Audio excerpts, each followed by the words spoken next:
السلام علیکم ناظرین۔ پیارے ناظرین، آج کی اس ویڈیو میں ہم 4 غریب لڑکیوں کا قصہ بیان کریں گے۔ آج کی ویڈیو بے حد ہی دلچسپ ہے، اس لیے آخر تک ضرور دیکھیے گا، اور اگر ابھی تک ہمارے چینل تابش علم کو سبسکرائب نہیں کیا ہے تو اسے بھی سبسکرائب کر دیں اور پاس میں دیے گئے بیل آئیکن کو بھی دبا دیں تاکہ ہماری ہر آنے والی ویڈیو کی نوٹیفیکیشن آپ تک پہنچتی رہے۔ تو چلیے ناظرین، ویڈیو شروع کرتے ہیں۔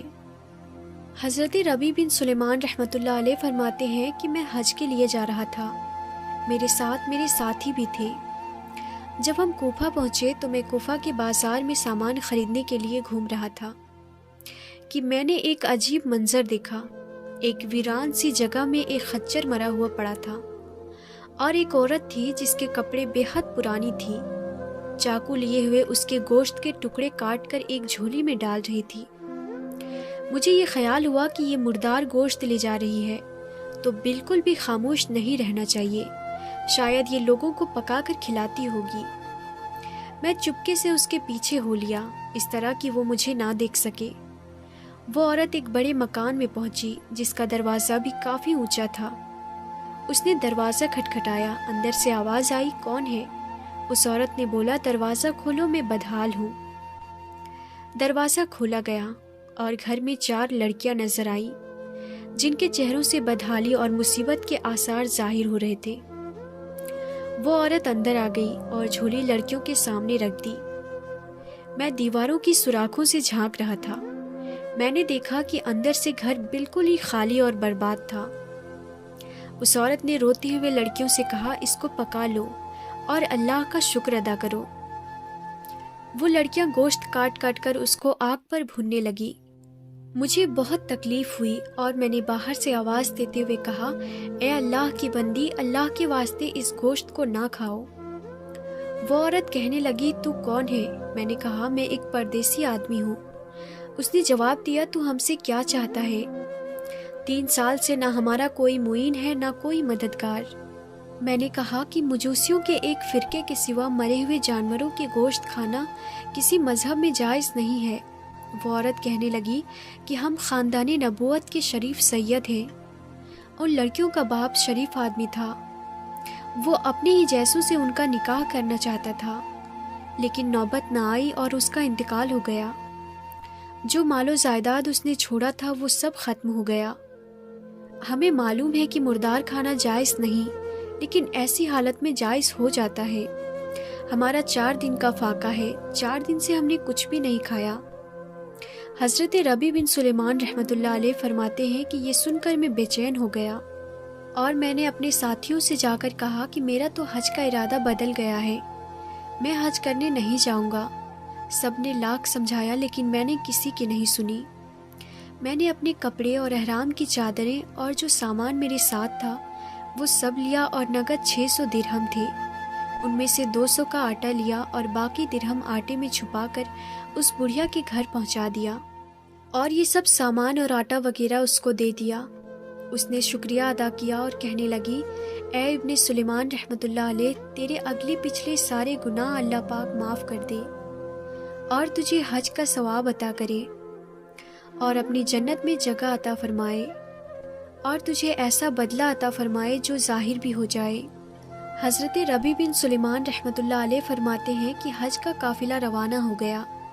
میں ان کے استقبال کے لیے کوفہ میں ہی رکا تاکہ ان سے اپنے لیے دعا بھی کروا دوں۔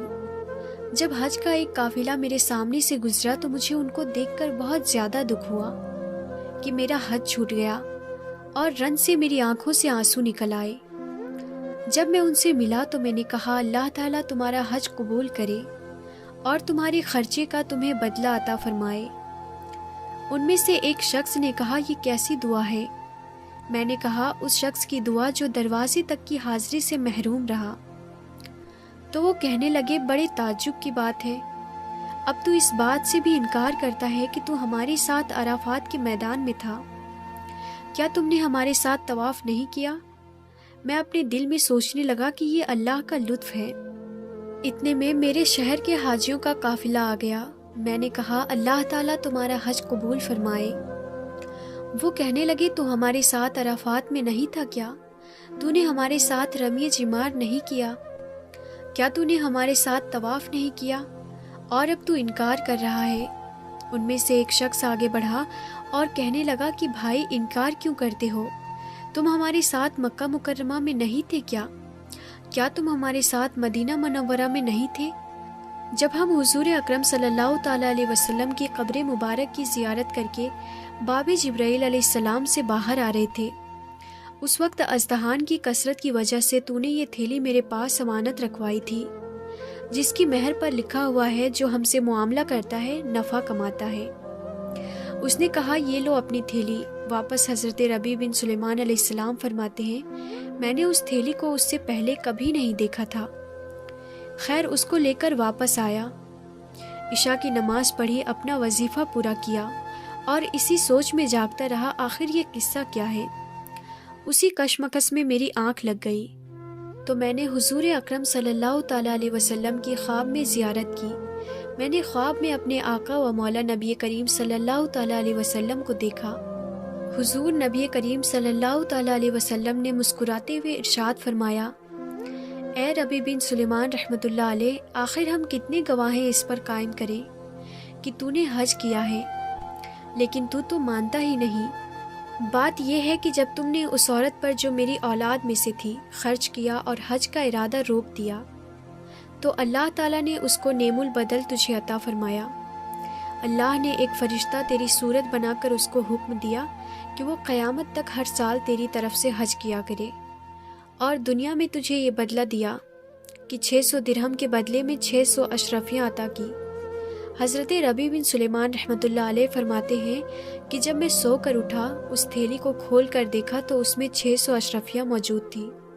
حضرت ابو ہریرہ رضی اللہ تعالیٰ عنہ سے روایت ہے کہ سیدی رسول اللہ صلی اللہ تعالیٰ علیہ وسلم نے ارشاد فرمایا، جو شخص کسی مسلمان کی کوئی دنیاوی تکلیف میں سے کوئی تکلیف دور کرے گا، اللہ تعالیٰ اس کی قیامت کے دن مصیبتوں میں سے کوئی مصیبت دور فرمائے گا۔ جو شخص کسی تنگ دست کے لیے آسانی پیدا کرے گا، اللہ تعالیٰ دنیا اور آخرت میں اس کے لیے آسانی پیدا فرمائے گا۔ اور جو شخص دنیا میں کسی مسلمان کی پردہ پوشی کرتا ہے، اللہ تعالیٰ دنیا اور آخرت میں اس کی پردہ پوشی فرمائے گا۔